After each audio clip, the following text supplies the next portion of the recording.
Hi everyone, thank you for tuning in. My name is Sam Fogelgaren. I'm the web editor for the Post 21 Club, and today really happy to be joined by Moish Tov, the founder and director of JoyDo, and you'll be learning a lot more about JoyDo through this interview. And this is the first of our interview series. We'll be talking with leaders in the adult autism community in Bergen County and throughout New Jersey, so that you can learn more about what's available, what's being done, and about how you can either get more involved or get the services that you need for yourself or your family members.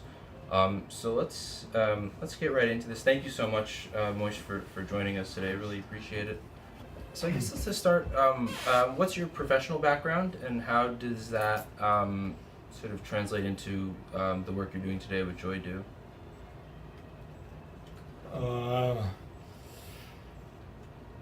It's interesting question because there are not a lot of connection. I think that my background is I've been an entrepreneur for many years. I had my own software company that I built and from scratch, and before that I was a little bit in the medical device area, which is not related, and like any good Israeli, spent 13 years in the IDF. So the only thing that connect to what I'm doing now is I'm entrepreneur. And what we're doing over here is a startup. Mm-hmm.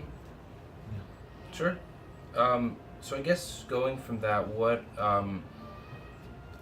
prompted you to start JoyDo, and then and I guess in general, how did you get involved in career training for people with autism?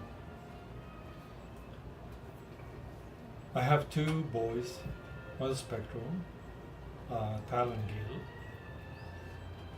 Tal is 23. He's in the program now. Gil is still in school. He's 21. This is his last year in school. Sometimes about 10 years ago, when we start to look around and to think about what's going to be the future of Tal and Gil after we get to 21, we decide to first look around. And the first thing that I did is actually go to different places and try to find a good program. I'm not the only parent, there are more parents, and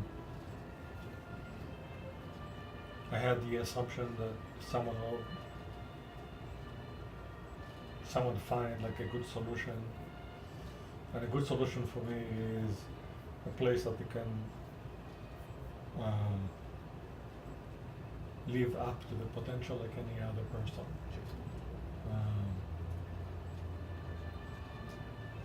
So I did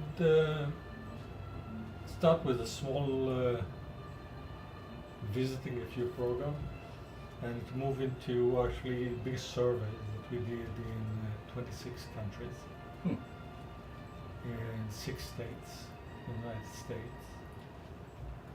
We're looking into different type of post-21 programs. And what we found out that actually there is not a lot. And more we spoke with parents, we saw that it's almost like a cliff. When you get 21, you're going through a good education, if you're at good school and a full day program, and then post-21 services are, I would say, services that invented in the 30s or 40s of previous century, Hmm. and still going today. So after we conclude that there is no problem with that, we started to think about, okay, what we want to do. And it took a while to figure out what we want to do.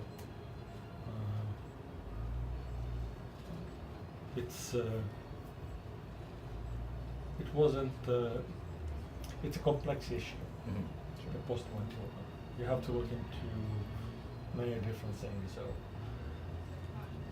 even you, myself, we pass the 21 and we know that we have to make a lot of decisions about education, about what kind of work we want to do, where we want to live. It's a complex issue. And when we look at that, we said, okay, how can we take this community of adults with autism and give them potential? We had to look on the big picture and then figure out one thing that we want to do out of the many things Sure. that should be done. And that took a while. And by the end,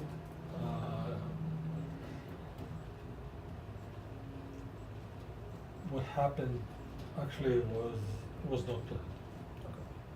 In what way?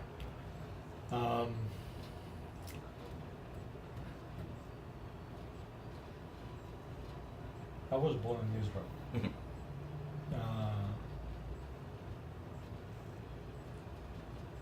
I haven't lived. I live here for many years. And my kids are American. I went to Israel for a visit because one of the guy that was with me in the army, within the special forces, his son got killed in Israel. I'm sure you know that there is ongoing war over there. So we met with all the different. I met with the team, my small team, which I haven't seen for a long time. And I told them that I have two sons with autism and I'm looking for something to do it. And everybody jumped and said, okay, we want to help. Mhm. In the same time, the Israeli intelligence community in Mossad Mhm. had a problem. And the problem they had is that they didn't have a good way to analyze satellite pictures. Okay. I knew that our kids, I call them kids, or people with autism, they do have their own strengths, and they compensate for other strengths. So some of them has very good vision. Mhm. So we put one-to-one together, and we got a group of kids and some people that help us. My generation is pretty much the one that run the country today. So we got pretty much a green light from the head of the Mossad who said, okay, you've proven that it works. Then I'm going to take them. Hmm. So we started with 10 people over there. We taught them how to read the satellite. Hmm. And we got into the unit of doing it, and we created a special environment for them, what we call autism-friendly environment. Mhm. And they started work. And after, I believe, 4 or 6 months, the results showed that they are 3 times more productive and 4 times more accurate from the peers. So the guy said, even more. Today they have 100. Wow. So that was the start. There was a couple of things over there that didn't work for me. Mhm. First one is my kids, Tyler Gill, they're not durable. Mm-hmm. They're using the iPad to communicate. Mm-hmm. And the IDF doesn't take people that not non-durable. Okay. Besides that, they're in New Jersey, Mhm. not in Israel. So I came over here and said, okay, taking the experience from there. And first the decision was, okay, we'll focus on employment. So they will have a place that they can come and work with people like themselves, so they have community and social life, and they will have job training on high level Okay. job training, because they have strengths. So we developed a tool to identify the type of strengths that they have. Okay. That was the first thing we did. And we ran it on the first group, check it. Then I was looking for some kind of job that resembled what we did in Israel. I didn't want to go to the CIA. Okay. I don't have connection over there, and they're far away. But actually, we got idea from one of the grandparents, and I met many parents and families in this journey. And he told me that might work in breast cancer early screening, because it's pretty much the same type of technique. You look into image of the breast of a woman. There is an old one that's been taken like last year, and then she's coming for a new one, and you compare between the two to see if there is changes without the early screen.